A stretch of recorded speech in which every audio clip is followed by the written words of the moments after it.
Fitzpatrick takes the snap, drops back, lobs it back right corner. Decker! He's got it! Touchdown! Eric Decker scores! And the Jets have won it in overtime!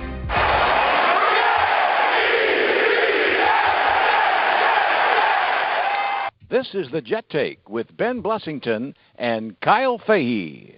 Welcome back to another episode of the Jet Take. I'm your host, Ben Blessington.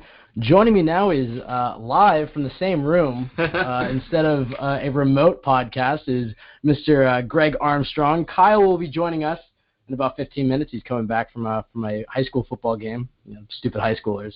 For the brand, yeah. Kyle's a big football guy. Yeah, he is a big football guy. He's taking up the commentating mantle. But yes, I'm glad to be back. I missed 2 episodes of my own show, which I feel like I've done quite a bit. But yes, officially in Syracuse, New York, with Greg. And Greg, we actually have quite a bit to talk about, which is not something we've been able to say the entire offseason, but we have the game against Detroit on Monday night coming up in a few days. We can talk about the final cut down to 53, the guys who made the roster, some surprises, some non-surprises, and then there were some trades. And I know last week Kyle talked to Joe Caporoso and others about the Teddy trade, but we'll talk a little bit more about that. There was the trade that the Bears landed Khalil Mack. The Jets were the runner-up in that deal, so we'll see. We'll talk about, did the Jets mess up in not offering another second-round pick or another pick to try to secure him? The Jets signed a pass rusher. It wasn't Dante Fowler. It wasn't Khalil Mack. Jeremy Atuchu. I don't know if that's how you pronounce his name, but we're going to go with it. And obviously, probably the most significant news was Sam Darnold named the starter. And so those are some of the things that we're going to talk about tonight. As always, you can follow our podcast at The Jet Take on Twitter. That's the best place to follow our show. We post all our episodes there. We love to tweet back with fans. You can also listen to our podcast anywhere you listen to podcasts, so iTunes, SoundCloud, Stitcher, iHeartRadio, Spotify, any of those platforms. And, of course, for the best Jets content out there, go to turnonthejets.com, where, Greg, you write for, and then you do some great work there. Mm-hmm. Any other plug? Oh, the Instagram. I forgot the Instagram. You can plug. The Instagram's your thing. I mean, Instagram is turnonthejets_IG. It's been a fun off season, but now that we actually have football and clips that we can put on there, it's gonna be a lot more fun heading into the season. So go over there and follow that at turnonthejets_IG. All right, well, let's just hope we don't get into any copyright issues posting any clips. I think we're fine now. I think we should be fine. If I go off the map, off the radar for a couple months, you'll know why. We'll just make your profile picture black. Yeah, exactly. Yeah. All right, let's hop into it. I guess we'll start with pretty broad here. Training camp's wrapped. The Jets now have black practice jerseys, which is cool. I'm slightly a fan of just for practice purposes. Yeah. I don't want to see them in an actual game. Exactly. But for the practice jerseys, I think they're pretty cool. Better than red. Also, I agree. I think people are forgetting that Rex Ryan used to have black jerseys for whoever was the better unit in training camp, which was just way lamer. But as far as the Jets quarterbacks wearing black practice jerseys, we're all for it. But talking about training camp, Greg, I mean, how are you feeling about this team? Just kind of the overall vibe, your takeaways from, all 4 preseason games, training camp as a whole. Obviously, there's a lot of buzz around the Jets because they have, the youngest quarterback to ever start. Just kind of your overall takeaways from training camp and how you're feeling heading into the season. I think going into training camp, the main thing that we all wanted to see is Darnold ready?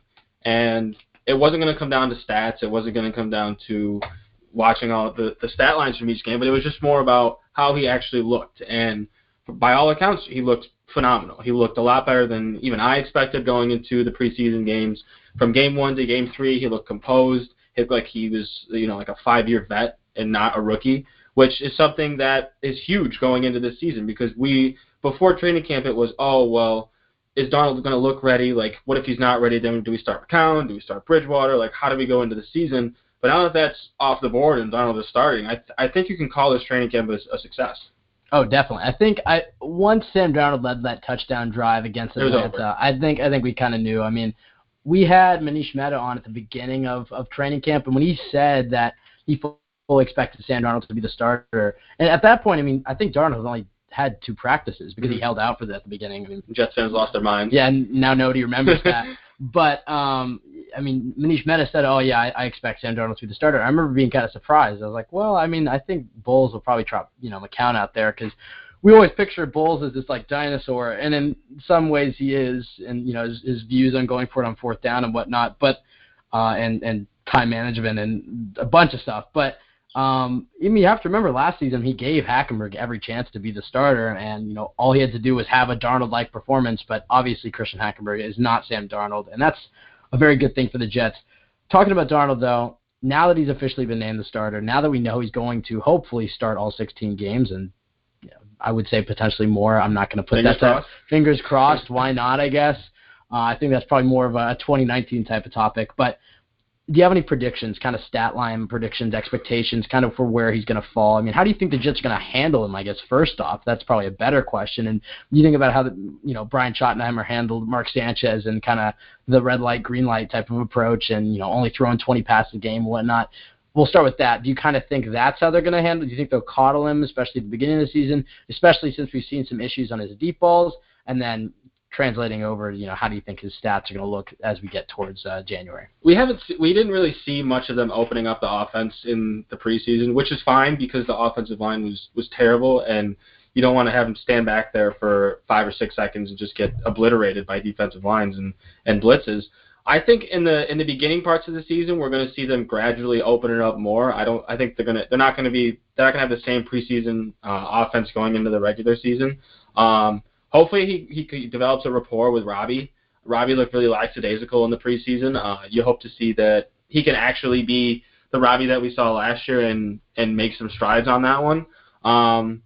But starting early in the season, I think it's just going to be a gradual increase of opening up the offense, because he's not Mark Sanchez. I mean, Darnold, the whole USC thing is so overblown. Darnold has shown the ability and the mental capacity to make 2 or 3 reads and work the pocket well. Mark was just a guy where if it was one read, he was perfect. If he had to make more than 1 or 2 reads, it was awful. And so the red light, green light thing worked perfect for him because he didn't have to make a ton of reads, and it was just boom, boom. With Darnold, we've seen that he's very good in the pocket. He has the ability to run and extend plays and hit guys while extending the play. So I think it's just going to be growing pains with Darnold. I mean, transitioning into the stats, I think it's just going to be more average. I think we're going to see some games where he might throw 3 touchdowns for 250 yards and no interceptions, and there'll be some games where he'll have one touchdown, 2 interceptions for 190 yards. It's just going to be an ebbs and flow type season, which is fine because this season isn't about winning. I mean, as we stated on the site and as we talked about for months now, this is all building towards 2019 and 2020 while he's still under his rookie deal and while the Jets have a ton of cap space. So a lot of it, you can't focus too much on the stats this year. It's going to be the same with the preseason. You have to really watch what he's doing on game film. No, exactly, and I think you hit it the nail on the head there. You're in the Turn the Jets Fantasy League, as I am. I don't know who took Robbie Anderson, but my feeling is that Quincy Enunwa is going to take the primary kind of Sam Darnold's main receiver, because I think you're right. I don't think they're going to completely coddle him because he's not Mark Sanchez, but I definitely think you're going to see them limit it to 20 yards and under, kind of how they're going to see it. Because it's not like he has a lack of arm strength. He can get the ball down there. I think it's one of those things where that's going to be something that he's going to keep continuing to develop. Maybe towards the end of the year you'll see it. And it's not like he's not going to throw deep. I mean, he will hit Robbie Anderson deep for a touchdown, but Robbie Anderson's greatest strength will not be utilized this year as much as it was last year. So I'm expecting a little bit dip in numbers for Robbie unless he can kind of diversify his route running. I think you might see him struggle at first, talking about Robbie, just kind of in the sense that he's going to have to make his presence felt in a different way. So you might see more of the Robbie from 2016, which is not – I mean, he was still a good receiver, but in the sense that Ryan Fitzpatrick couldn't throw a ball past 35 yards. So you're going to have to see Robbie, develop his ability to catch wide receiver screens, drag routes, comeback routes, and whatnot. And then occasionally deep route. But McCown and him just had that chemistry because McCown is, a 15-year-plus guy in the NFL who can make those type of throws and those reads and whatnot, and without having to worry about a pass getting picked off and whatnot. So that's why I'm thinking Quincy Enunwa, who's the guy who's just going to go over the middle, the Anquan Bolden, I guess that's the comparison we're all using of the offense, and that's going to be Darnold's main guy heading into his rookie year. As far as my staff predictions, I mean, yeah, you're right. It's not about the stats because, I mean, he could throw that actually doesn't work. I was going to say he could throw 35 touchdowns. It would be bad, but no, if he threw 35 touchdowns, it would be a good thing. I think he's going to throw a lot of touchdowns, and he's going to have a lot of interceptions. Yeah. I just kind of think that's how it's going to be. Whether or not he's not throwing deep, he's still going to throw. Still going to put up high numbers. And I think you're going to see, you said he will be on the back page of the New York Post for having an amazing game, leading the Jets to a upset victory or something where he has 4 touchdowns. But he's also going to have that game where he has 4 interceptions. So it's inevitable. It's a rookie quarterback, and as we talked about, you want to get the rookie mistakes out in the rookie year. Going into the season, there was really no sense of him sitting if your plan, and as a Jets fan, if you want to see them win in 2019 and 2020. So you're going to have to. It's going to happen. He's going to throw the interceptions. Hopefully he limits the fumbles, because that was a big thing coming out of college, was just him fumbling. So hopefully that's worked up a little bit. And, it's just a rookie. Just be excited that we have the guy. Yeah, we have a guy at least. Yeah. A guy that we can at least cheer for. All right, we'll move forward from Darnold. We'll come back to him, obviously, when we talk about more about Detroit, and this obviously when Kyle gets on the line. Let's talk a little bit about some of the other quarterbacks in the room. Obviously, the Jets signed Davis Webb to their practice squad. I love that move.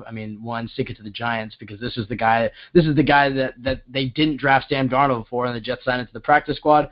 Ignoring that point, he's still, was he a 4th-round quarterback like 2 years ago? Yeah, it's just it's just an FU to the Giants. Yeah, and it's like, all right, we'll take this guy. He's better than Hackenberg, Petty, and at least John Walford, who was the quarterback in the practice squad. So why not? I'm a fan of it. Hopefully he can kind of develop into a good backup quarterback or whatnot. But the other guy who was in the room was Teddy Bridgewater, and I know this was kind of news a few days ago, but are you happy with the compensation Mack was able to get for Teddy Bridgewater? I think some fans were hoping for a little higher. Personally, I look at it as they just paid, what do they pay, $1 million to get a 3rd-round pick, which in the NFL is an amazing deal for Mike McCagnon. So your thoughts on it? Especially for a guy who 5 months ago, we didn't know if he could play football again. It came out right after the trade that the surgeon was just like, I don't know how this guy is even playing right now. It was just such a miraculous comeback for Teddy. A lot of the talk and a lot of the conversation was, why didn't we wait till someone got hurt and then get something higher for them? It's like, well, in a perfect world, that would be the ideal situation. But you got to look at it as, if the team's offering a 3rd right now, just take it. Because what if no one gets hurt? You have Teddy on the roster. In February and March, we're going to look back and realize, wow, we probably should have just traded Teddy for that 3rd. You just gave up a 3rd to go into, or you needed another 3rd after trading it to get Darnold. That's probably the highest you were going to get, unless, like I said, unless a guy gets hurt. But the odds of that happening are not very high. So getting the 3rd right now was perfect. I was very okay with the compensation. Yeah, no, I feel the exact same way. It's one of those things where it's like, I think Mack's best strength has been his trade so far. Going back to, I guess you could say Ryan Fitzpatrick. He took him to 10-6. Brandon Marshall, the biggest one was the Sheldon Richardson, Jermaine Kearse, which ended up setting up the Sam Darnold trade. That's definitely his best skill. And I believe Kyle, Mr. Money, is on the line. Kyle, are you there? Hi, guys. How you doing? I realize we're good. I realize that Greg won't be able to hear you. This was You mean I get to do a show where I don't have to hear Kyle talk? Hold on. I have to figure. I'm going to figure this out while we talk. This is perfect. Yeah, I realize Greg cannot hear Kyle, so unless I can, I'm going to figure this out, Kyle. Okay. I have an idea. This is perfect. I don't have to hear Kyle talk, and I can still talk. This is like heaven. I'm going to set Greg up with a question, and Greg, I need you to stall for about 90 seconds. I'm going to grab AirPods and hope we can put one earbud in. Let's do it. That might be the best way to do it.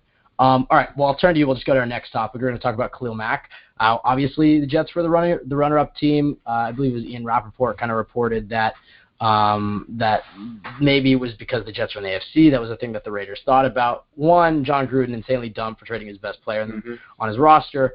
But what do you think about this? Do you think it was one of those things where McCagnon did a good job of holding we don't really know what happened, but do you think it was one of those things where the Jets did a good job not matching the offer the Bears had, or do you think they should have tried to top it just to get a guy like Khalil Mack on the team? Because you add a guy like Mack, and then, not to hype up the Jets too much, but I believe that if Khalil Mack was on his team, playoffs would be a reasonable consideration. I'm not saying they're going to win a Super Bowl, but this team was in the playoff hunt until October, November. So just kind of your thoughts on the Khalil Mack situation. Yeah, Mack. If the reports were true that they didn't want to trade him to the AFC, the Jets were going to have to come up with an offer that was far better than the Bears. We're talking way more than the Bears probably offered. Everyone loves to have everyone loves draft picks, which I understand. It's a lottery ticket. You have potential to get a guy that could be better than Mack, or you could just take Khalil Mack. Like if the Jets were in the same position as the Bears and they could have gotten him for what the Bears got him for, you take Khalil Mack 10 times out of 10. Because it's the odds of one or both of the picks that you had turning into Khalil Mack are very, very slim. So if a pass rusher like Khalil Mack is on the trading block, you get him. But like I said, if the reports are true that they didn't want to trade him they didn't want to keep him in the AFC, I'm kind of inclined to think the Jets are going to have to put up a ridiculous offer to get him. Which in that sense, it might not be worth it that much draft capital. Yeah, and obviously talking about Mack, I mean, yeah, I think it was one of those things that's unfortunate that Maccagnan, couldn't get it done.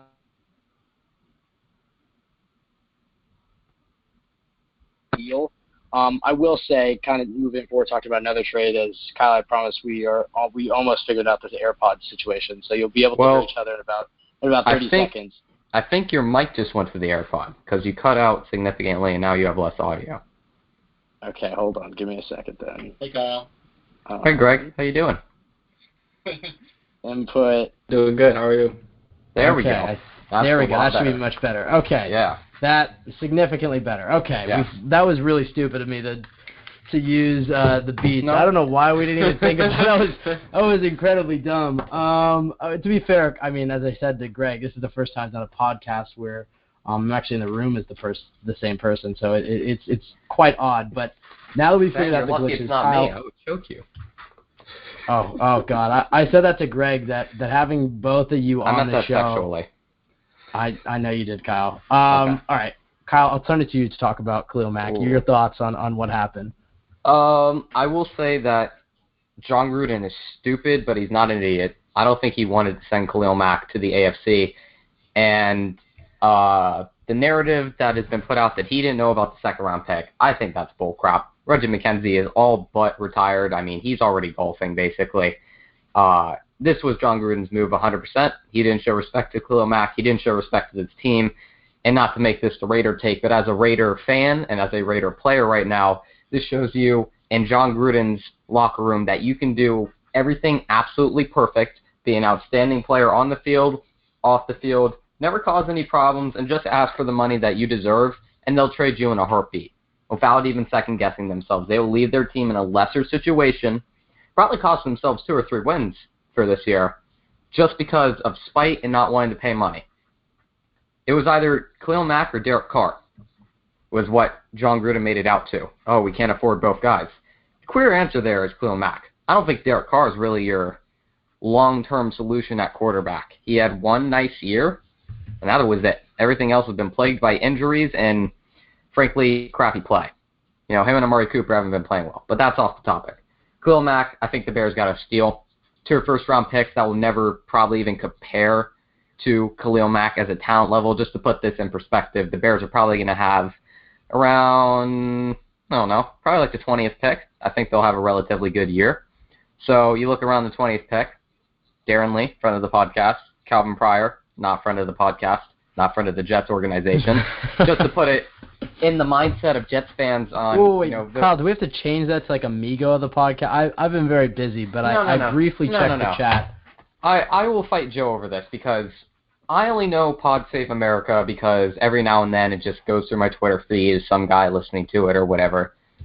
Friend of the podcast is a thing for multiple podcasts. No one podcast can claim that as theirs. Until somebody slaps me with a copyright thing, I'm not changing Friends of the Podcast unless Joe Lake threatens to fire me. We're going with Friends of the Podcast, at least for the actual Friends of the Podcast. Now, if we're going to do the shirts for the domestic, you know, our fans and stuff, which, according to our fans, there is a market for, maybe we'll do Amigo of the podcast. However we say it, Amigo de Podcast? Is that 3 years of Spanish? I can't tell you what it is, but yeah, for the actual Friends of the Podcast. On a side note, Kyle, if we're going to talk about Spanish, I had not taken Spanish since like sophomore year of high school, and I had a Spanish class this week in college, and she asked me where I'm from, and I said my name is Ben. So I don't think we should switch to Wait, Amigo. you're not wrong. Ben, Ben, just in case nobody knows yet, where do you go to college? There's this place called Syracuse. It's where Greg lives kind of right by it. It's like 20 minutes away. That's why I'm here. It's not great. Yeah, it's pretty hot right now, honestly. Oh, It's like yeah, really I warm. would. Yeah, I know nothing about heat. Kyle, I got to be honest. I give you props for two things. One, I'm recording this at 8:30, which is weird Eastern for me. time. Yeah, I'm used to the 5 p.m. and that's what I was saying to Greg. Is that's like the best part about being on the West Coast, is that one, You still football have time games to are do Sunday. stuff after. That and football games start at 10. I mean, I wake up and there's football. Prime time is at 5:30. This show is at 5. I give you props for that. And then also being on the East Coast, this humidity. is terrible. Yep. Horrible. Yep. You're the worst you're things I've upstate. ever experienced. You're upstate. You're not even really by a body of water. Imagine being a peninsula, Ben. My state's a peninsula. I feel bad for you. 3 All right, tribes Kyle. surrounded by water. We spent probably about 2.5 minutes talking about non-Jets things. Let's bring it back. We're going to talk about Jets versus Detroit in just a bit, but let's talk about a few other things. We'll start with the uncertainty at the kicker position. Greg, I'll start with you. How much of this is a worry to you? Obviously, the Jets are seemingly rolling with Jason Myers, which mediocre at best. I mean, obviously, Dan Bailey's a free agent, so a lot of fans wanted to hire him, but the Jets brought him in for a workout and didn't ultimately keep him. Then the Jets brought in Roberto Aguayo and a few other kickers. So just kind of your whole thought on the kicker position, because while we make fun of kickers a lot, I mean, they can cost a team. I mean, they are the difference between playoffs and not playoffs for plenty of teams. I mean, these are wins and losses right now. So your thoughts on the kicking position? I'm at the point where as long as it's not Aguayo, I really don't care. Just sign somebody. I mean, we have 5 days till the season starts. Just sign somebody. But wait. Okay. Roberto Aguayo, for all of his shortcomings, he has an incredible story that followed him from Florida State. I'm sure you guys have heard of it. Turtle, the turtle. Have you guys heard about that story? Not even in the slightest. Please inform me. Okay, so Aguayo got jumped at Florida State by a bunch of frat boys, shocking, because he accidentally, quote-unquote accidentally, killed the frat's turtle, whose name was Turntle. Oh, I did hear about this. Fair is fair. Oh. So Wow. he can take a beating. So I like that about him. He's got grit. Okay, well, that doesn't help him when he has to make field goals, and he can't do that. Hey, he was 3 for 3 this preseason. That's He 100% was accurate. in the Chargers, right? What were his stats previous to this preseason? That's all. No, you analytics nerd. Let's talk about reality. Let's talk about what happened recently. All right, we're ignoring the past. All right, we're Jets fans. Like I said, anybody but Aguayo. I really, like, at this point, I really don't care. Yeah, I don't understand. I feel like, I mean, even if Dan Bailey's unhealthy, I wonder if it's, I mean, how unhealthy would have to be? I mean, he's Demi statistically Lovato one level. of the most, I literally texted you not, he's statistically one of the most Ben texted accurate me, kickers. Don't make a Demi Lovato I literally joke. said, don't make a Demi Lovato joke. Don't. Dan Bailey is statistically one of the most accurate kickers in NFL history. So it's one of those things where it's like, I mean, as a kicker, he really threads the needle, honestly.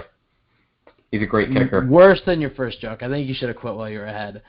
Yeah, I mean, it's one of those things where it's like, if he's even remotely healthy, I just bring him in. But I wonder if it's like, okay, he's not going to be healthy for a few weeks. We'll stick with Myers and then bring Bailey on in week 3 or week 4 when he's healthy. Because, I mean, other than the fact that he's injured, it makes zero sense to not bring him on into the fold. So, all right, moving forward, let's talk about this game on Monday. Obviously, that's what everybody wants to talk about. Yep. We'll start with where the Jets have the advantages over Detroit. So position groups in areas that the Jets are going to want to exploit. So, Kyle, it's going to be me and you for a little bit. Well, Greg has got to record something with Mark Schofield. So, Greg, we'll welcome you back. Welcome you back in a bit. So Kyle, no more Demi Lovato jokes. All right, I will. Kyle, I hope you heard that. But so while Greg's gone, let's preview the Jets. He said no promises. Let's preview Jets Monday night's game. We'll start with where the Jets have the advantages against Detroit. Kyle, where's a position group where you think the Jets can really exploit Detroit's weaknesses? Well, I'm gonna be honest with you. There's not a lot of them. If we can run this down by position, wide receivers. They have a solid wide receiving core. Marvin Jones, Golden Tate, both 1,000 yards receivers. They're proven in the NFL. consistent veterans. I mean, they're basically everything you ask for in wide receivers. They're hard to stop. They're elusive. They catch almost every ball that comes their way. I guess behind them, depth-wise, are not necessarily great. Kenny Galladay had a nice rookie year last year, but then it's like guys like Brandon Powell, who was on the Jets for a little bit, and then T.J. Jones, who I'm not even necessarily sure who he is, but I know he's on the roster because I did a little research because I'm good like that. But, That's probably the first time you've ever done research. I'm looking at the depth chart right now, if we're being real. But I'm very proud of you. Thank you. Thank you. The offensive line, also pretty good. Taylor Decker had a really good. It's pretty good. Taylor Decker, had a nice rookie campaign, followed it up. Frank Ragnow, rookie center out of Arkansas. I think a lot of Jets fans wanted him. Graham Glasnow at center, always consistent. T.J. Lang, who they got from Green Bay, basically protected Aaron Rodgers through the majority of his good part of his career. And Ricky Wagner is a solid right tackle who they got from Baltimore a year or two back. The offensive line is solid all around. I think Leo can expose Glasnow if they really want to.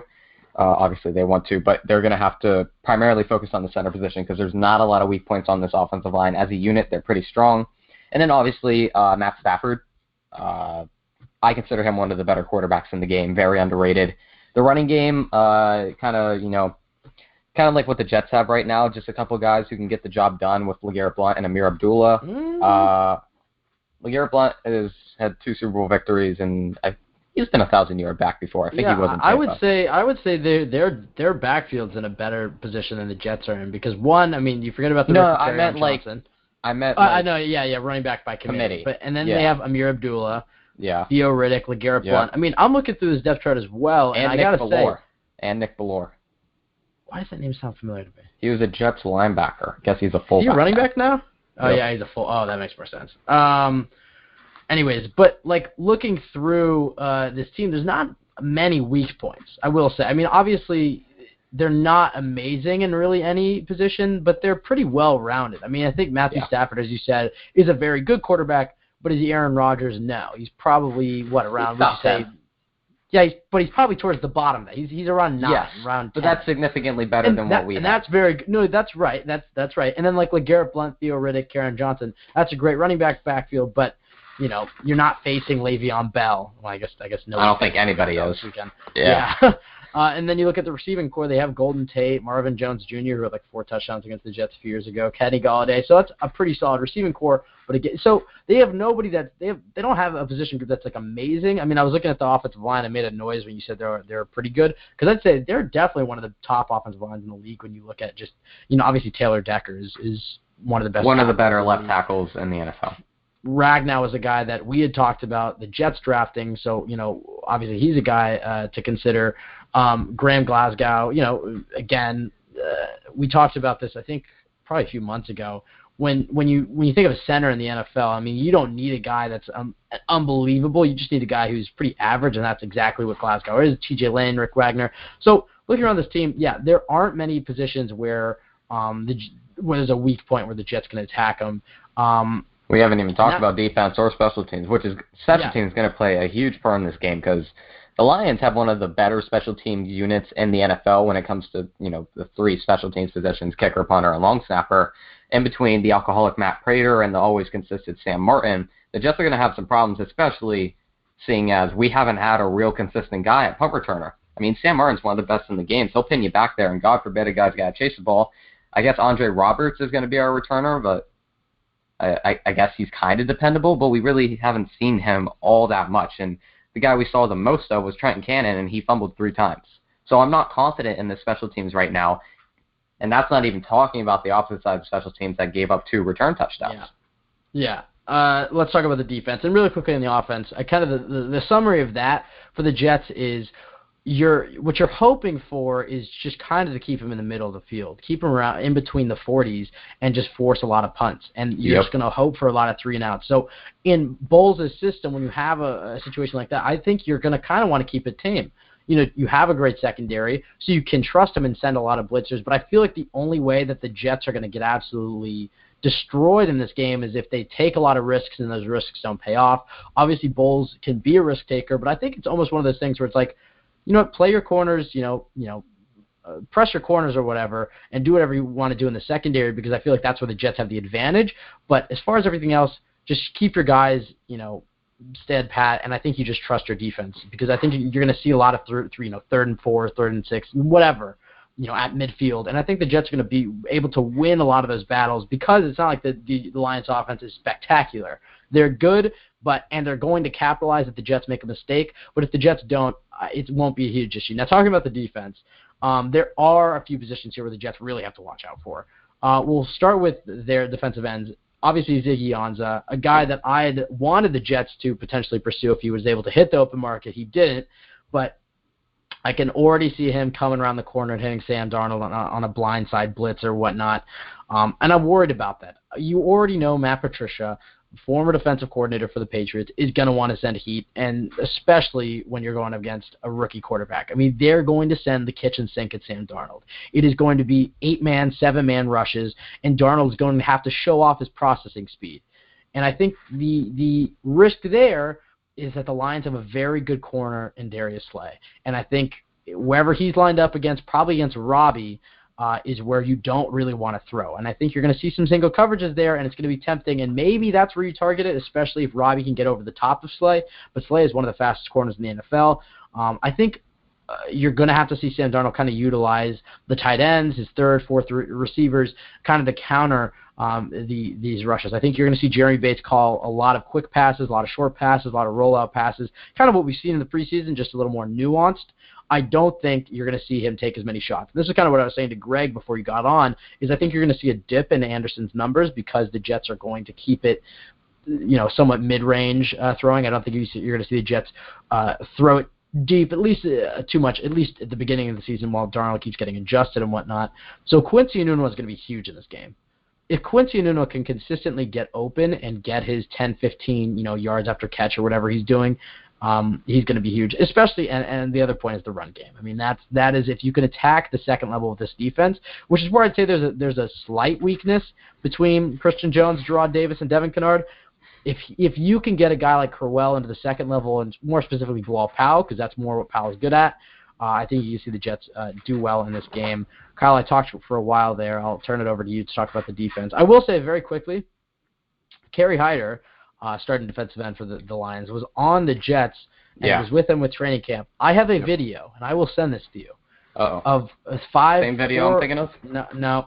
Okay. 5 years ago, when he was in training camp, maybe it was 4 years ago, I made a video saying, Kerry Hyder, remember the name, this guy's going to be a stud or something. It was just through training camp buzz, 12 or 13-year-old me decided that was a good idea.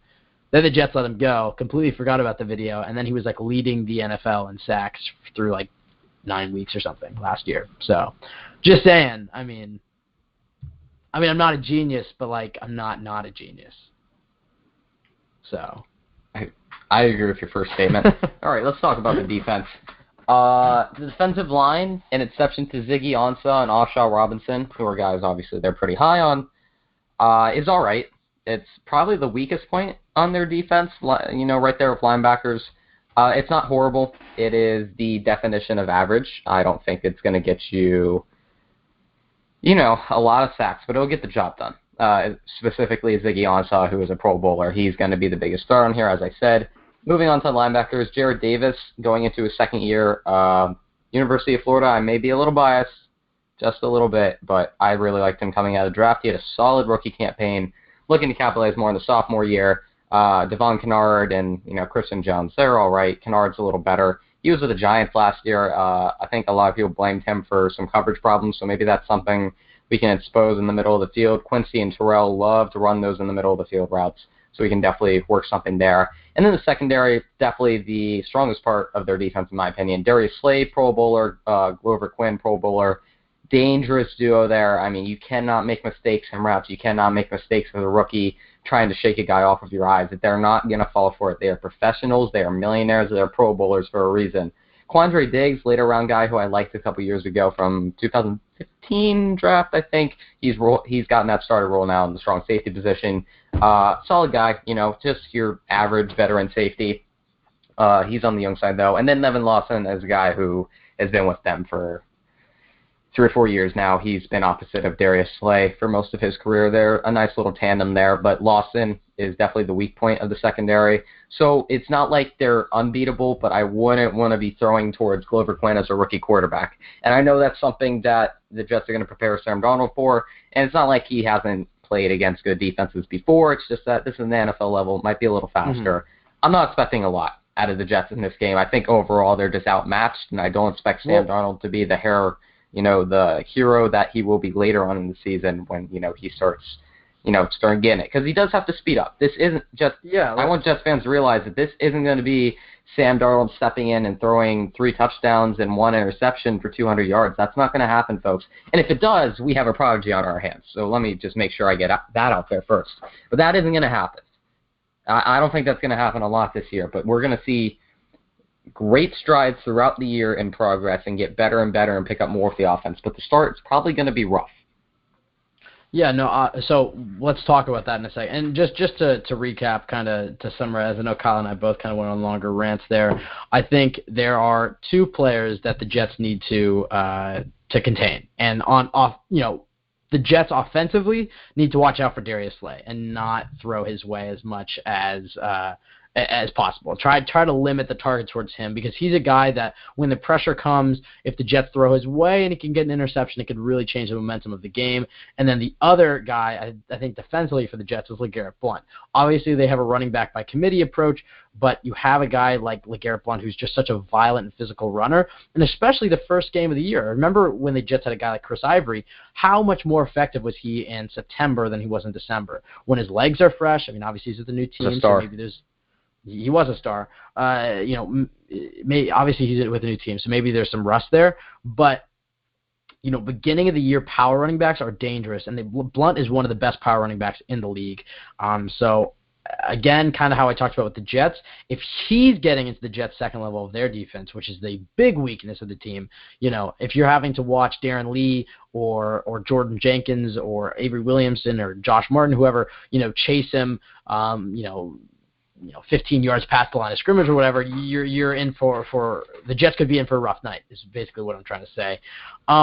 All right, we're going to go ahead and bring on, while Greg is gone, we're going to go ahead and bring on another member of TOJ. It's really just a TOJ roundtable here at the Jet Take. We're going to bring on Michael Nania, Kyle's best friend and friend of the podcast. Killer. The bar graph killer, statistical analyzer. Michael, how's it going, man? I'm doing good. Good to finally be back on the show. Yeah, it's been a few months, I will say. Yeah. But I hope. Yeah, I know. Kyle, you're talking to your eventual replacement, so might as well keep it cordial. Michael, obviously we're talking about the Jets versus Detroit, so I'll hand the mic over to you. Talking about players that the Jets need to watch out for. Obviously, I said Darius Slay and LeGarrette Blount, kind of one guy on each side of the ball. Who are the guys that you think? I mean, obviously, you're more analytical in your analysis of the Jets, and you do some great work, both for the Jets and Gang Green Nation. But looking at the Lions, and you also run a podcast called Know Your Foe, so you're obviously more well-versed in the Lions. Who's a guy that Jets fans should be somewhat fearful of heading into Monday's game? Yeah, I mean, you guys were just talking about LeGarrette Blount, and what you said about his ability to run up the middle, that's completely true. I tweeted this out earlier. He ran the ball up the middle. Last season, almost half of his carries were up the middle, and the league average is only about a quarter. So obviously he is a guy who loves to pound the ball up the middle, and on those carries he was one of the most efficient backs in the league. So that's definitely going to be something to look out for. But I think that as we've seen the past few years, run defense is one of the things, maybe the only thing that you could rely on the Jets to be consistently good at. And switching out Mo Wilkerson for bringing in Nathan Shepard and Henry Anderson, the Jets should continue to stop the run pretty good. And obviously bringing in Avery Williamson for Demario Davis, the run shouldn't be too much of a worry for them. But with the Lions, that's been their pretty much their biggest issue over the past few years. They were last in rushing 2 of the past 3 years, and they haven't been in the top half of the league in rushing yards since 1998. So that's obviously been a huge problem for them. But they did make a few moves to try and improve that unit this offseason. They drafted Frank Ragnow in the first round. I'm interested to watch him because his tape is really good. I would have loved to have the Jets draft Frank Ragnow, but he's going to start for them at left guard. So and they also drafted Kerryon Johnson, who has had a really good offseason. So the Lions did make a lot of moves to improve their run game, but I don't think that's the unit that the Jets should be most worried about. I think you got to be more worried about the talent they have in the secondary and their wide receiver group. You mentioned Darius Slay, I think, is going to be really interesting to watch against. You'll probably see him match up against Robbie Anderson a lot, and I think if he does, it's going to be a tough matchup for Robbie to win because Slay is a really long, physical kind of corner. So I think that if Robbie Anderson does match up against Darius Slay a lot, I think that's kind of a matchup that favors Detroit. But what I think that's going to do is open things up for Quincy Nunwa and Terrell Pryor because beyond Darius Slay, that's where the question marks are for the Lions in the secondary because as good as Slay was last year, he had 8 interceptions. The Lions are still kind of middle of the pack in most passing categories on defense last season. And like I said, beyond Slay, that's where the question marks are. They're 5'9", 5'10", so with Jermaine Kersau, you could see Terrell Pryor match up against him a lot on the outside, and that could be a mismatch and an opportunity for him to kind of make some plays and get on the radar here in the first game. And then you look at Quincy Nunwa is probably going to match up against Quandre Diggs a lot in the slot, and Diggs was pretty good in coverage last season, but he is another guy who's undersized and isn't really that athletic. So with Quincy having such a unique blend of size and speed for a slot guy, that could definitely be a mismatch for him. So, yeah, definitely with the Lions, the most dangerous things they're looking out for is obviously Matt Stafford and their pair of wide receivers. But I think that the Jets could have, with their receivers against some of the players in the Lions secondary, a few mismatches there. Yeah, no, undoubtedly. And I think one of the things that you kind of mentioned in passing was the lack of Jermaine Kersau. I mean, you mentioned Terrell Pryor as the third guy. I think that's going to be an issue for the Jets in this game. I mean, you think about the beginning of last year, week 1, you thought about how many times Kersau got targeted. At the beginning of the season, and especially with the young quarterback, he's the type of receiver that Sam Darnold's going to need in this game because you're not going to have your number one option. Mm-hmm. Darius Slay is going to lock down Robbie Anderson, and as we talked about in the beginning, Robbie Anderson's biggest strength is probably Sam Darnold's biggest weakness right now, and that's the deep route. Right, so I think you're going to see Robbie get kind of neutralized in this game and potentially this season for a large part of it. And so you want to – I mean, you have Quincy Nunwa, and he's fantastic at what he does, but the fact that you don't have that third option – means that Detroit can double and Nunwa and can focus in on him. And then the Jets are kind of sputtering in the sense that they don't have that consistent, consistent wide receiver. Pryor is an athletic freak, but he's not the guy that you're wanting to go to consistently, at least, on those, on those third and 5s, 3rd and 6s. That's where the guys like Kersau and Nunwa are so clutch to have, or even a good tight end, which the Jets don't necessarily have right now. I mean, Tomlinson's listed as their starter. I think you're going to see a lot of Sterling, maybe some Leggett and some Herndon or whatnot. But I think, targeting the bottom, the second and third corners of Detroit is where the Jets can end up winning this game. But if Kersau's out and Nunwa is, hasn't played football in a long time, I mean, if he's struggling or whatnot, I could totally see the Jets struggling in this game. Michael, as far as a prediction, we'll ask you who's going to win, but I want one bold prediction outside of that, so maybe a statistical prediction or whatnot. Did you have any in the chamber there? You put me on the spot here. I think, I don't know if it's bold because they get so much criticism, but I could see the Jets allowing a special teams touchdown. I could see that happening. The Lions had a great special teams last year. Jamal Agnew, he had 2 punt return scores last year and the highest punt return average in the league. And we know how bad the Jets' punt coverage is. They were bottom 10 in punt return average last year, and I think they were the 3rd worst in the preseason this year. So, I think I could see that happening. I mean, like I said, no one likes Jets special teams. Everyone hates on them, but it's still pretty bold when you think about it. It doesn't happen that often. So it's not positive, but, yeah, I guess that could happen. No, I could undoubtedly see that happen. I guess on the flip side of that is I could totally see Trenton Cannon or Andre Roberts muff a kick or a punt. Now, I guess I'll turn it to you. Who do you think is going to win this game, Michael? I think with the spread, I think it's 6.5. I think I would take the Jets there with that number. I think it's going to be a close game because I think, Sam Darnold is a guy who's proven that he's mentally ready to play. So I think that the Lions not having too much tape on him and with the Jets not really revealing all too much in the preseason. I think that he's going to be able to come right in and be capable, even if he's not explosive. And the Jets could put out kind of like they did in the preseason, a simplified playbook. But I think Sam's going to be capable, but there are a lot of question marks that, like you said, Jermaine Kearse is going to be a big loss. Still working against players. Defense, offensive line has helped much. So I honestly would go with the Lions. Also, not a factor. All right. Michael, we lost you for a little bit there. You started to fade towards the end. Okay. Michael. No. We have lost Michael to the Appalachian Mountains. I've muted him. I'll bring him back. That was the last call. I heard what he was saying before he disappeared. What you get for going to Appalachian State? He did say that. I don't know how the cell reception is there. He did say though. I mean, he had good reception the entire time until the end there. That he would take the Jets, and he believes that Sam Darnold, is one of those guys who can capitalize. And I said this at the beginning, and Nanny, I'll bring you back on and see how your audio is doing, but. The Lions are definitely going to, test his processing speed, and that's one of the things that a rookie quarterback typically really struggles with. But as we saw in the preseason, that was probably Darnold's biggest strength, is his ability to move from read to read to read.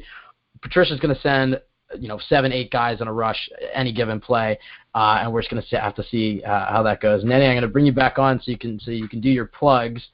Let's see if your cell reception is any better. Michael, can you hear us? Oh, no, I think you hear me? He might be. Yep. Oh, there you are. You got me? All right. Yeah. I know what happened there. All right. Yeah, so we heard the where first were part of what you were saying. You basically, up until you said that you would take the Jets in the spread, we kind of lost you. Yeah. So like I said, I think it's going to be a close game. I don't see either team kind of taking a blowout in this one. But like I was saying, that I think that Sam Darnold has proven that he's mentally ready and that he's going to come in right away and be capable. I don't think he's going to go out there and panic too much and turn the ball over. I think he's going to be a capable starter from the start, and that definitely gives the Jets an advantage in that the Lions don't have too much tape on him, and the Jets probably didn't really reveal all too much in terms of their concepts in the preseason. So I definitely think it's going to be a close game, and that Sam's going to be good enough to definitely let them compete. But I think the home field advantage is going to be a factor. The Lions do have one of the best home field advantages in the league in terms of how much better they play at home compared to on the road. And as we know, the Jets have been one of the worst road teams in the league over the past few years. I don't think they've had a 500 record on the road since 2011. And over the past few years, they've had one of the biggest differences in their production at home and on the road. So, yeah, and Todd Bowles also hasn't beaten a winning team on the road yet. The Lions had a winning record last year, and I guess they could do it again this year. But I guess I would go with the Lions if I had to pick, but the spread, I would take the Jets, and I wouldn't be surprised at all if they won. Yeah, I actually also agree with you. I think it's going to be a close game. I could definitely see the Jets losing this, kind of for all the aforementioned reasons. A primetime road game to open up the season is not necessarily a recipe for success for the Jets. I mean they've won, road primetime games in the past, but I think opening up the season, I think it'll be a loss, but it'll be an encouraging loss in the sense that I think Darnold's going to look good.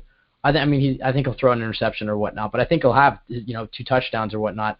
And I think the biggest concerns are going to be the offensive line and the defense. I think the defense is not going to be as good as we think it is, and the offensive line is going to look pretty horrendous. But I think outside of that, I think Darnold's going to look good, and I think a lot of the issues that I think are going to pop up in this game are going to be issues that the Jets are going to be able to address as the season goes on. I think.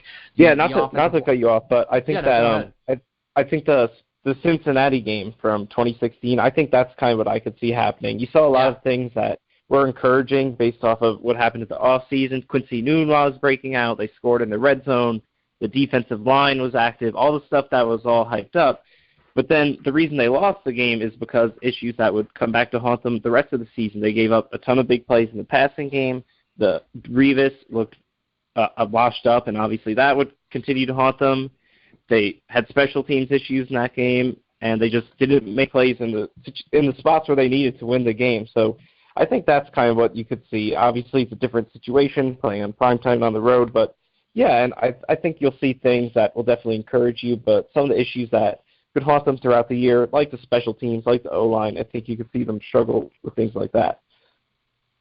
Yeah, no, undoubtedly, and that was just kind of what I was going to add on there is just, I don't know necessarily how this game is going to go for the Jets. Obviously, we have 5 days until it happens. We don't know necessarily who's playing. I think Jermaine Kearse is going to be huge, but I think he is probably the biggest piece to this, is because the Jets don't have that tight end they can lean on. I think Jermaine Kearse and Quincy Enunwa are going to be those guys for Sam Darnold, and you're going to need two of them because you can't have only one or else the defense can focus on it. Michael, it was an absolute pleasure having you on the show, man. Why don't you just go plug? You have a podcast on Turn on the Jets. You write for Turn on the Jets. You write for Gangrene Nation. Your Twitter is popping off. You passed us on followers, which, not going to lie, I'm a bit bitter about, but yeah, I know. Michael, you angered Kyle there, but why don't you just shout out all your social media and where our listeners can give you a follow?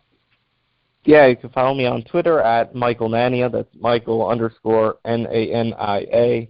And like you said, I run the Know Your Foe podcast at TOJ. Yeah, we release every Tuesday. We've had a lot of great guests every week talking about the Jets' opponents coming up the following week. Right now, the latest episode talking about the Lions, we had Dave Burkett of the Detroit Free Press. He was a great guest. He is a savant with the Lions. He just knows. He's great at the Lions. So anyway, yeah, definitely every Tuesday, tune in to Know Your Foe. That's on the Play Like a Jet feed. You can find that at turnonthejets.com. And I also talk a lot going solo on that with a lot of stuff I tweet, stats, matchups, stuff like that. Talking a lot about that. And in terms of my writing, I have a lot of stuff at Turn on the Jets from throughout the off season, and we'll continue to do that. And at gangrenation.com. So yeah. All right, sweet. Michael, thank you for coming on, man. Yeah, thanks for having me. All right, again, that was Michael Nania. You can follow him on Twitter at Michael_Nania. Kyle, before Craig comes back, and we'll wrap this up in a bit, let's go through some 53-man stuff. Obviously, the Jets released their final roster. Subject to change, as the Jets have at least 4 or 5 guys suspended that could come back, Rashard Robinson or Darius Stewart and whatnot. Who are some surprise cuts / makes? I guess we'll start with some cuts. Was there any guy that was cut that you thought probably should have made the roster that you were kind of taken aback by? Frankie Louvu, probably. Yeah, that was who I was going to say as well. I mean, yeah. I think he was the guy that Meta came on and said would be the surprise make, and I thought for sure after watching training camp and preseason. Yeah, Jesus, Kyle. After watching training camp and preseason, I thought he was definitely a guy that was going to stick. But he made the practice squad, which means, he inevitably by the end of the season will be on. I think probably the biggest surprise for me, this wasn't a cut. We'll get into cuts in a second, or makes. We'll get in that in a second. Was kind of the distribution of numbers at certain positions. I mean, the Jets are carrying 5 safeties, 7 corners, and 4 tight ends, which is odd to say the least. And then they only have 4 outside linebackers, which is not normal. Just kind of going through the depth chart, the distribution's quite odd. I would say as far as surprise makes, there's 2 that really jump out, and I wonder if they got kind of an advantage because they were McCagnon draft picks, but Justin Burris and Sharon Peak. I don't know why they made the roster. We'll start with what are you disputing why? Yes. Really? He is our best special teamer. He is needed on this team. As opposed to Andre Roberts or Darius Stewart or any of the other guys, would you have taken? I'll phrase it this way. I think Sharon Peak, yeah, fine. He did okay in special teams in the preseason. No. What are you going to really say? He has been our best special teamer for the past year, Beth. He wasn't on the team last year. How can he be in the best special teamer? He was hurt. No, he was hurt. And he was really missed our special team. Oh, he was the reason that we couldn't cover kicks. I'll phrase it this way. Big part of it. Would you say that he had a better preseason than Trey McBride? Because he made it over Trey McBride. That was the surprise cut. Trey McBride first of all was killing it every day in practice according to every beat writer. Okay, and then so was in Chad games, Hansen apparently, and where is he now? No. Chad Hansen was killing it in mini camp, and in training camp he was a no-show. Okay. But really, I was surprised that Sharon Peak made it over Trey McBride. I agree. On special teams, that's probably the only area he has anything.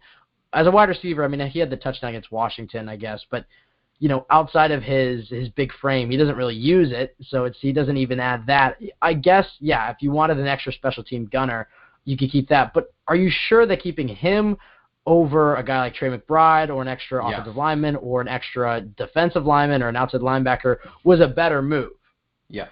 Sharon Peak deserves to be on this roster.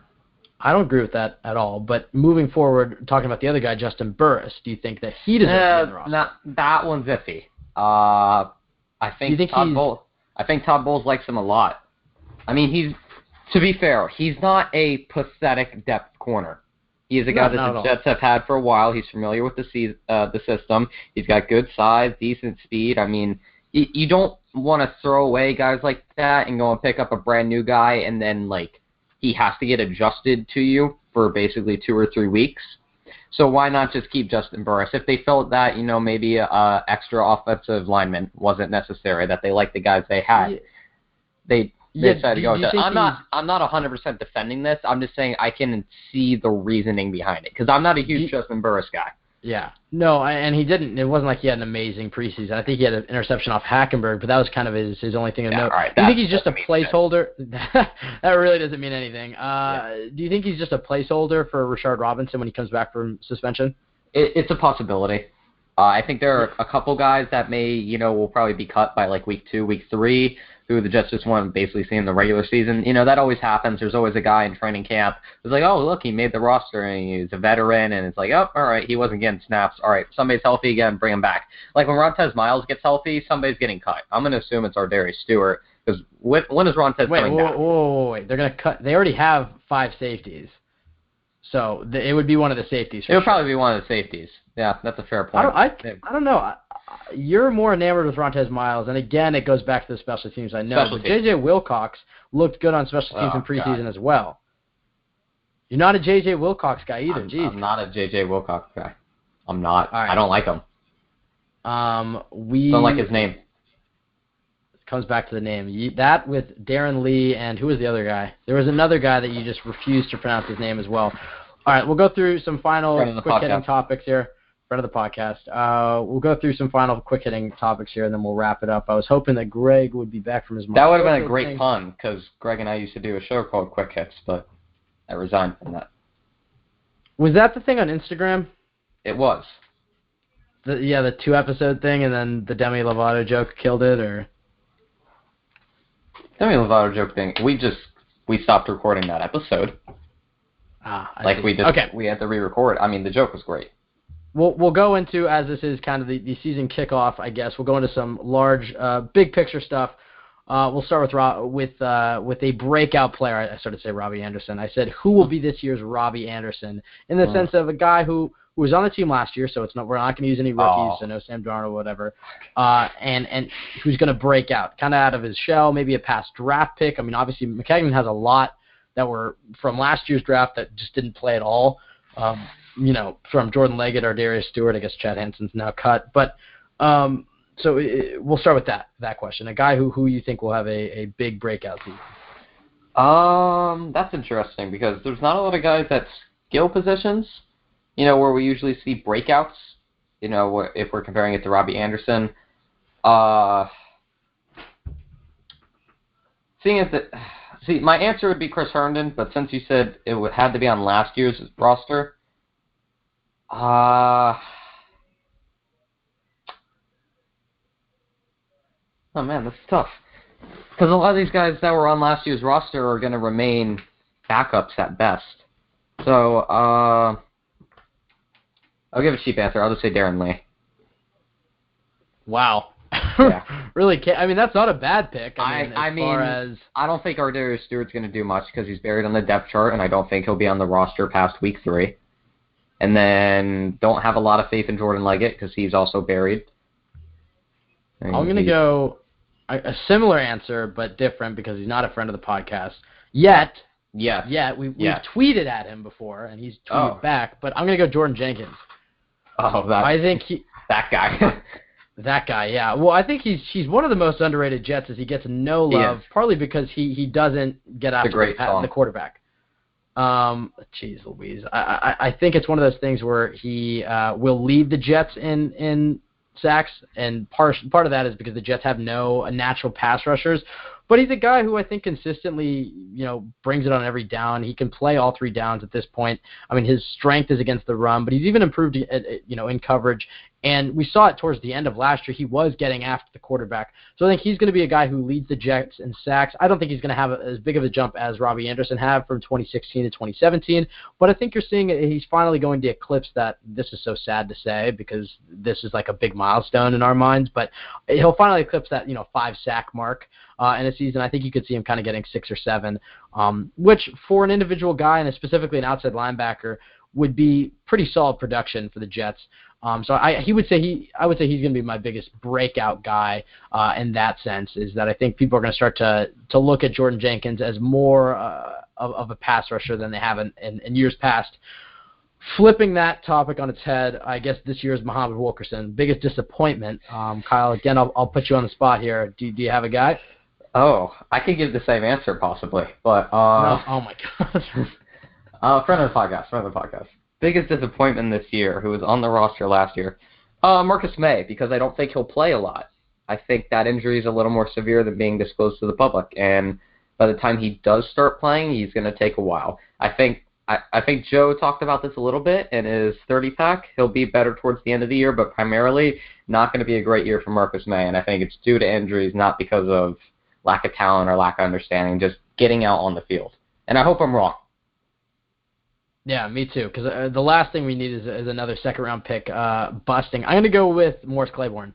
Yeah. I think that, he's one of those guys that really impressed me last season and towards the, definitely the first 8 weeks. I think the most impressive thing with him was he stayed healthy, which is something he hasn't been able to do throughout his entire career. I think he's going to struggle with injuries this year, and I think when he's on the field, he's going to be getting burned a lot.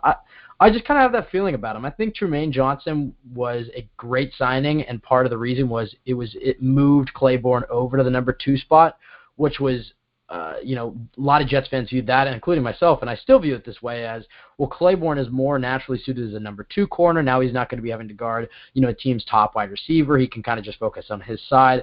But I think, 1, the injuries are going to catch up on him.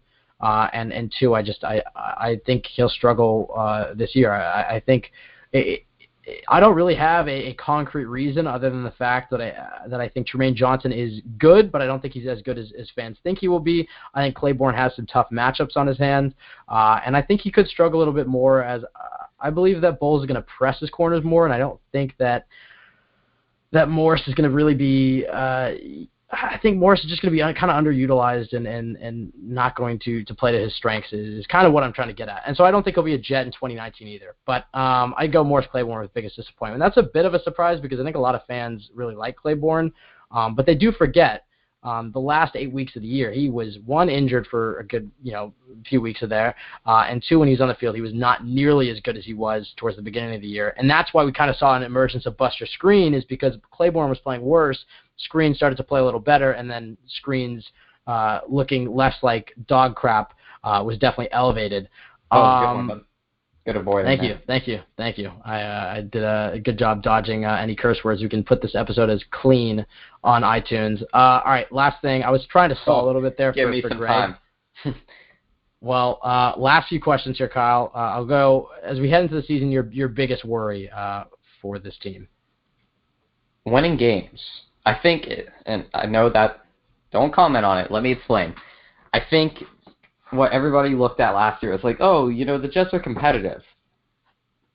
Instead of being competitive, be dominant. And I still don't see that trait from the Jets. We don't have that. I feel like it's not a trait as much as it's a character. No, it's a trait. That's something that happens. No, it's based on the guys in your locker room, and Jamal Adams has it. That's for sure.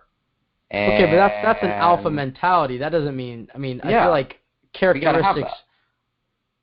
And you don't think the Jets do?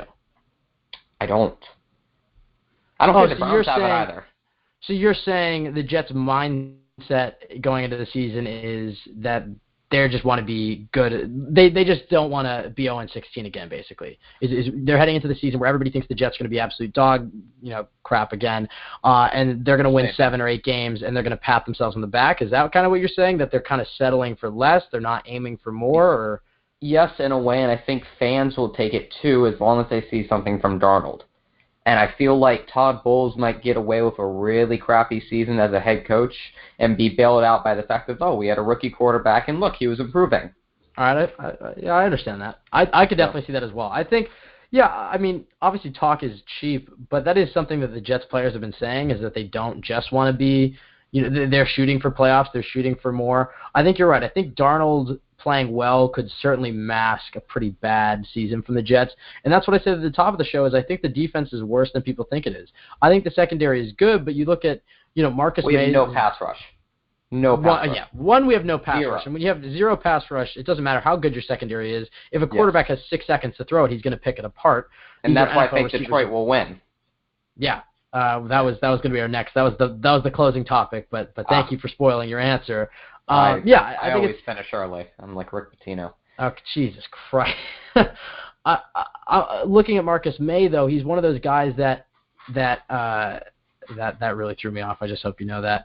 That hasn't played the entire training camp. So you're just wow. I took 2 weeks off, Kyle, and it's just like I'm already back in the throw of things. I'm just having to deal with you again. But I think it's Marcus May hasn't played entire training camp.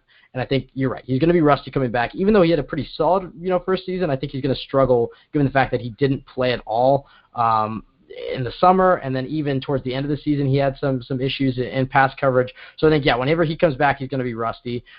Then I think you go down the roster again. I think Morris Claiborne is overrated by fans. I think you're right. They have no pass rush. I think Leonard Williams is good, but is he great? And that's a question that we haven't really seen. So not to be too negative, but I don't think the defense is as great as people think it is. I will say that if they were able to add a pass rush like Khalil Mack, and they will most likely add a pass rusher, they will definitely add a pass rusher this offseason, that takes the defense to the next step. Because when you get that pass rusher, it makes everything around you better. It's exactly like having a top quarterback. Is because when the Jets finally get a pass rusher, I think your secondary is going to look better, your run defense is going to look better, your linebackers and coverage are going to look better, so everything gets better. And the fact that the Jets don't have a pass rusher, or if you want to picture it as they don't have a quarterback, their wide receivers, the offensive line, et cetera, essentially on the defense, won't matter as much. So I think the defense is overrated by fans, and I think the offensive line is a big worry. But I think you're right. I think Darnold's going to look good, and I think Darnold's going to give the Jets fans hope. And I think that might mask some of the Jets' weaknesses. All right, Kyle, last thing, who do you think is going to win Monday night? I think the Detroit Lions are going to win pretty handily. Like I said, I'm a big fan of Matt Stafford. I'm not a huge fan of the Jets pass rusher. And if you give any quarterback in the NFL more than 4 seconds to get the ball off, Marvin Jones and Golden Tate will beat you. I don't care how much we paid Tremaine Johnson. I don't care how good he is. Time is one of the biggest things in the NFL, whether it comes to the last seconds of the game or whether it comes to how much time the Pro Bowl quarterback, the $100 million man, has in the pocket. And that is what's going to affect this game. I actually think it'll be pretty close, but it's just going to be one of those, like, those Patriots games, right, where it's like, oh, we got him, 3rd and 10, right? And then, no, we get struck, like, right in the heart, because the guy's wide open in the middle of the field because there's no pass rush, and all he had to do was step up to find somebody open because the linebackers can't keep up forever.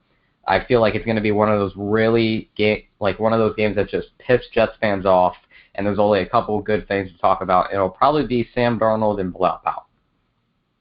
Yeah, no, I think I actually agree with you for once in my life. I think Greg put it best when he talked about the Cincinnati Bengals game 2 years ago. I think. Oh my God, that game pissed me off so much. Yeah, fire bowels right after it. Remember the amount of hate you got? You had Jets players commenting on your Instagram page. I had Willie Colon threatening to kill me. It was pretty hilarious. To be fair, the Jets were coming off a 10-6 season. The Jets lose one game. Kyle posts a graphic on his Instagram that says "Fire Bowels." He means to post bowls, but you spelled his name wrong, so it just says "Fire Bowels." It was a great pun though. Willie Colon was in your comments. Was Victor Green. There were former Jets players and current Jets players uniting. What's his name? The old corner. Bo something. And then there was the other corner who's still a thing in the. There were literally 3 or 4 current and former Jets that were getting attacking me, saying now I didn't like. A couple of them were saying because he was black that I wanted him fired, which is wild. I just don't like good head coaches. Yeah, that's interesting to argue on your Instagram. Yeah. But talking about this game, I think it's going to be similar. I think it's going to be frustrating. I think it's going to be one of those games that a lot of Jets fans are going to be cursing at their TV. I think Darnold's going to show a lot of promise, and we're going to be excited about that. But I think the issues from the pass rush and from the offensive line are really going to cripple this team, specifically in this game. I think when they get Kearse back, he'll be able to mask some of their offensive line issues, but I think the pass rush is really going to kill him. And that's, selfishly, for short, term reasons. That's why I wanted Khalil Mack. I mean, obviously, outside of the fact that he's 24 and one of the best pass rushers in the league, you bring him into the fold, and I think he's only 24. Oh, yeah. Oh, I know. He's ridiculously young, and it would have been an amazing trade. But, yeah, I'm not too positive about this game for the Jets. I don't think they match up particularly great with the Lions. And so, yeah, I think you're looking at, as far as a score prediction, I would say like a 24-16 game Lions. Just kind of frustrating. Just kind of like, okay, I guess that, just happened. So I don't think it's going to be particularly exciting. I think it'll be close in a sense, but not close in a kind of a shootout type of way. So yeah, Kyle, any last thoughts before we close it? I was waiting for Greg to come back, but I think Greg is still doing his interview with Mark Schofield, and I think this is an okay place to wrap. But any last words before we? If you can communicate with Greg quickly, tell him we're going to need our lawyer back. Okay, I definitely will. Well, I'll see him on the way out. I'll make sure to tell him. Kyle, it was an absolute pleasure doing the show again. I'm back after 2 weeks off. I was a little rusty, not gonna lie. Ben, where were you? Hopefully, well, I was trying to figure out how to record this damn podcast. Okay, let me make this. I get this. You're moving in, you don't know this guy, but it's like, so you go to a broadcasting school, right? This is I understand the issue. Big I understand at Syracuse that broadcasters, yeah. Color commentating, all the great stuff right there. Great journalism. What's the guy going to say? Oh, you have a podcast, bro? No, he's probably it was the fact that I was a freshman. I hadn't made those connections yet. I promise that I will figure it out by next week. Throw some balls, make connections. I have. I sent the email. But Greg sent was an email. That was off recommendation for somebody was to send an email and then go and talk to him. Anyways, Greg was nice enough. Send an email to who? The person who runs it. The person who runs that building to use the studio. Oh, just walk in. Is this a hard concept to understand? You just gotta walk into things and make. Well, they might close when I'm in there. Oh, they might podcast goes late. I'm in there. What? You gonna get cold without your blankie for one night? Then suck it up for the podcast. To be fair, it is incredibly hot. It is like 90 degrees. Shut up, Ben. It's like 90 degrees now. I don't mean to say anything. I've been in hot weather before, but the humidity. You're in Syracuse. On the East Coast. Yeah, it's still humid. I've pitted through 3 shirts so far. Oh, you're one of those people. Yeah. Well, not habitually. Wait, what's the humidity percentage there? You think I just know that? Yeah, I mean, if you ever look at the weather. It just says 82 right now. Oh. It doesn't. We're at 98 right now. Oh. Well, right now it's 77%, but it's 9:30 at night. So. Yeah, it's also 9:30. Okay, you're on a peninsula, so I don't really. So I don't want to hear it, Ben. Okay, you also. Okay, anyways, let's just wrap the show. Yeah. Oh God. Okay. You chose to live there. I didn't have a choice. I guess so. Well, thank you for listening to this podcast. Another episode, another well-executed and professional show of the Jet Take. Exit, always great. Yeah, our sign-offs are always top tier. You can follow us on Twitter at the Jet Take if you'd like to communicate with Kyle or I. Mostly me. You can also find all our episodes there. Terrible mistake. Don't do it. Yeah. But if you'd like to follow us. Teen pregnancy. Just don't do it. What is that even? That wasn't even a joke. That was okay. You can also listen to our show. It was just not okay. Anyways, you can listen to our show wherever you listen to podcasts. So iTunes, Spotify, iHeartRadio, Google Play. Most importantly, you can find our show on turnonthejets.com. You can find all the great. It's the best place for Jets content out there. So if you're a Jets fan and for some reason you're listening to the show and you don't read Turn on the Jets, go read Turn on the Jets. I'd take that over any sort of beat writer, any other place you'd go. Just turnonthejets.com. Except friend of the podcast, Manish Mehta and Daryl Slater. Oh, yes. Go read Manish Mehta and Daryl Slater, as they are friends of the podcast. That's a good point, Kyle. Thank you for reminding me. Brian Costello Thank you to Chris Nembley. Those guys also. Yes, thank you to all the beat writers we had on over training camp. Big shout out to those guys for taking time and talking to us and breaking down what they saw from practice. So we really appreciate those guys. But again, back to the plugs. Turnonthejets.com. That's the best place to go. All right, I guess we'll wrap it there. I was waiting for Greg to come back in so he could give his prediction or sign off, but I think he's still doing his interview. Kyle, it was an absolute pleasure, man. I guess we'll wrap it here. We will leave you. Oh God, I haven't even done this on this computer yet. Hold on. Okay, there we are. You've got to go get the soundbite. Yeah, I know. Well, it's a new computer. It's not where it used to be. I have to find it, but I found it. Thank you for listening to an episode of the Syracuse tuition and a new computer? Oh, wow. Jesus Christ. We're living large here at the Jet Take, but still was talking Equity, about AirPods baby. audio. Equity, baby. Jesus Christ. Thank you so much for listening to an episode of the Jet Take. We'll see you next week, hopefully with a much cleaner and well-run show, and preferably not from Greg Armstrong's basement.